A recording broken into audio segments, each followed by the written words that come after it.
Dulu gaji RM2,000 cukup. Hari ini gaji sama. Tapi hidup rasa sempit. Masalahnya bukan gaji. Nilai duit kita yang makin susut.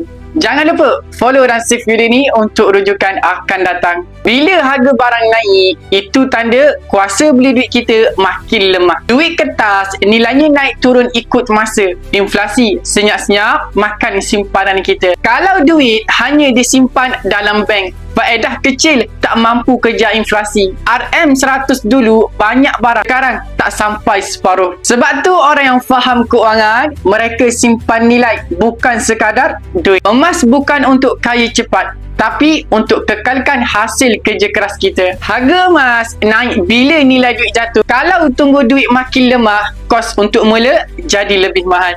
Pesan mentor saya, Tuan Haji Muhammad Zulkifli Syafiee, jangan tunggu sempurna baru nak mula. Mulakan simpan emas sedikit demi sedikit. Okey, baik tuan-tuan, yang mana berminat untuk simpan emas di Public Gold, tuan-tuan boleh refer pin video saya. Saya akan bantu anda sebaik mungkin.